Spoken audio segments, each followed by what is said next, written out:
Good afternoon, my dear students. In the last class, we discussed about YouTube manometer, differential YouTube manometer, and Pascal law, and applications of that Pascal law. So, coming to the next topic, that is hydrostatics. In the hydrostatics, what we will discuss is if your fluid is at rest, very clearly it is statics. That means when your fluid is at rest, we will study about that fluid. So, already from the Pascal law, pressure is equals to rho GH. From that, we can easily say that the hydrostatic pressure or pressure of any fluid is depending on height. Example, if you observe this tap, your height of the water is very less.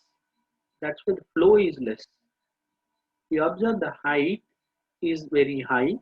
That's why the flow is high. So your pressure is depending on rho g of the fluid and height of the water. Based on this only, we solved all problems related to your YouTube manometer and differential manometer. So we'll go further. That is your fluid statics. For that, we have to define some of the terms. That is total pressure. Total pressure is nothing but it's sum of the static pressure, the dynamic pressure, and the gravitational potential energy per unit volume. It is therefore the sum of the mechanical energy per unit volume in the fluid is called total pressure. Simply, the total pressures acting on a particular system is called the total pressure. Okay. And the next term, which is center of pressure. Center of pressure means it is a, see, I have center of gravity. So center of gravity is a point where total weight of the body acting.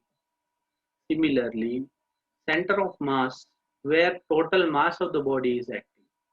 So at the same time, center of pressure means the total pressure what we define now is acting about one single point. That particular point is called center of pressure. Our aim is to calculate, example, I have a bucket of water and I have flat plate, horizontal flat plate. I have dipped that horizontal flat plate inside the water. Okay. On that flat plate, if it is a horizontal, how much pressure is acting, where center of pressure is acting, we have to calculate. Similarly, if it is a same plate I dipped vertically, okay, same plate I dipped with an inclination. In all the cases, we have to study the center of pressure. For that, I have one derivation. That derivation we will see now.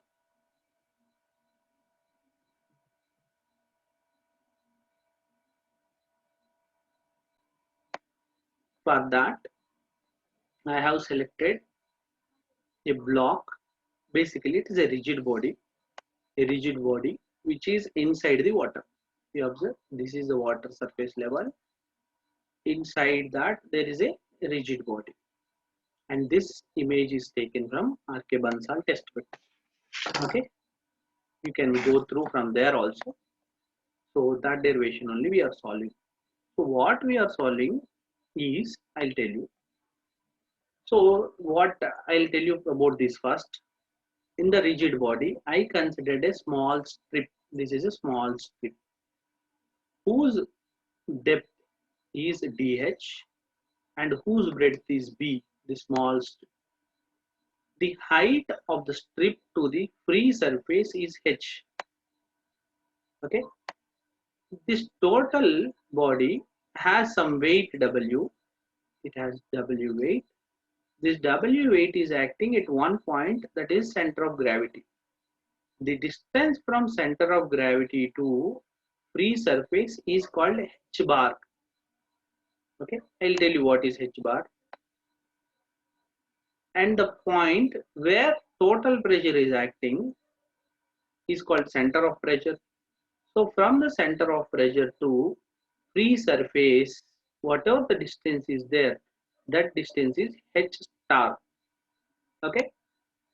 Now we'll derive what is H star and what is H bar. So for that, what I'm writing first, I'm writing pressure which is equals to rho gh, that we know. Okay. Now, what is the area of that small elemental portion? If you observe, the small elemental portion area is breadth into dh. So what I am deriving first? I am deriving the height from the center of gravity to top floor, that means your free surface, as well as center of pressure to your free surface, that I am deriving. Okay. For that,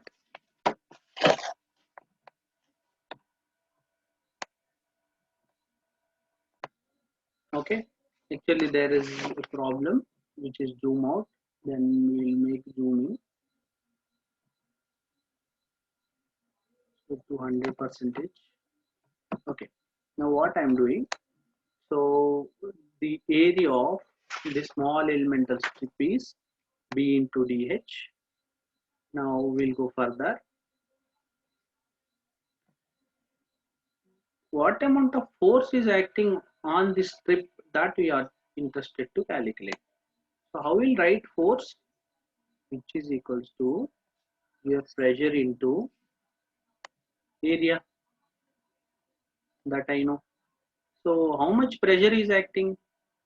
Let's take P amount of pressure is acting, and the small elemental area dA as it is I am considering, which comes out to be dF, okay, force.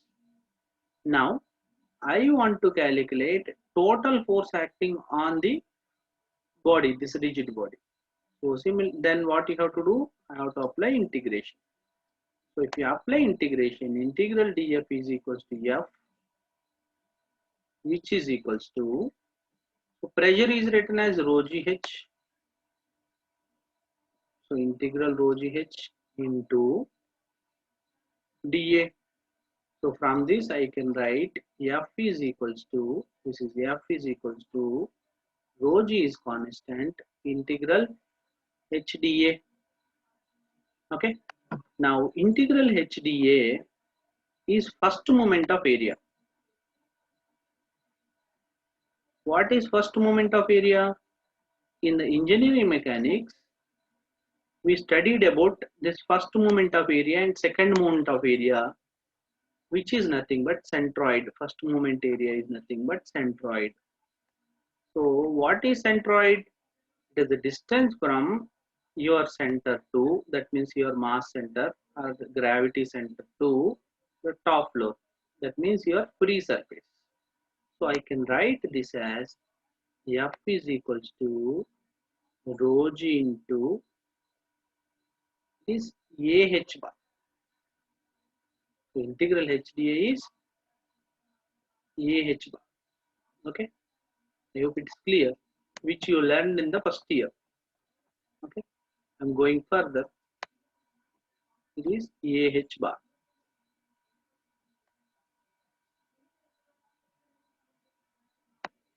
Now we'll derive an equation for H star. That means it's a distance from your center of pressure to free surface. For that H star, I'm taking moment. So what is moment? General moment, force into distance. Force into distance is called moment, that I know. So now this is small moment. That means what is the moment acting on the small element is small moment. So dm is equals to, so what is the force acting on that small element? So already we know, which is equals to rho gh into dA is the force acting on the small element. And what is the distance of small element up to top surface? Is h. Okay, I'll repeat again. Movement is equals to force into distance. Force is pressure into area. Pressure is rho gh into area is dA and distance is h. Now I need total moment. So for that, what I have to do? I have to apply integration. So if we apply integration, integral dm is equals to m, which is equals to, see here, integral rho g is constant. Then what are the terms remaining? Integral, to avoid confusion, I'll remove this bracket.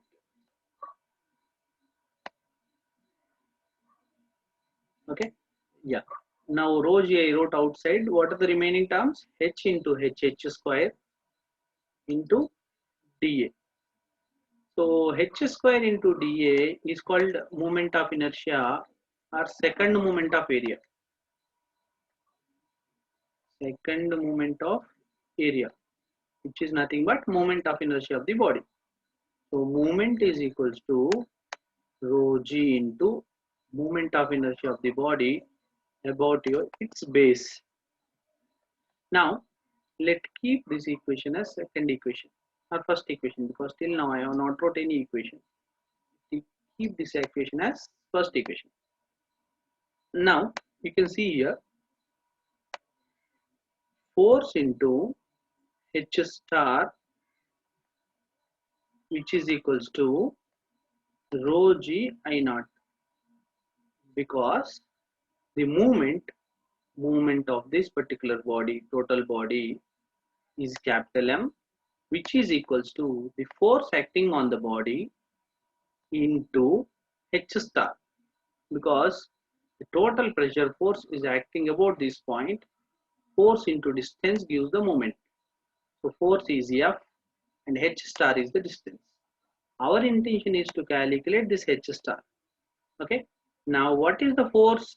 So force can be written as, what I can write force as, rho g h bar.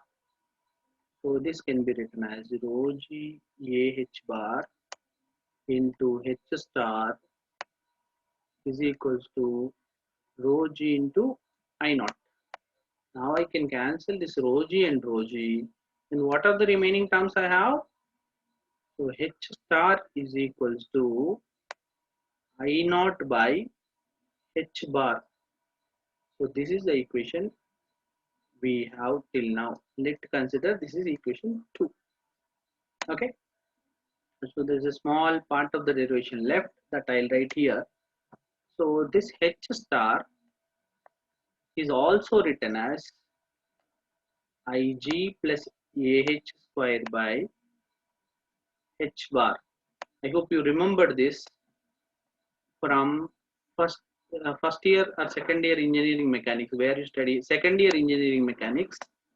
According to the parallel axis theorem, there is a theorem called parallel axis theorem.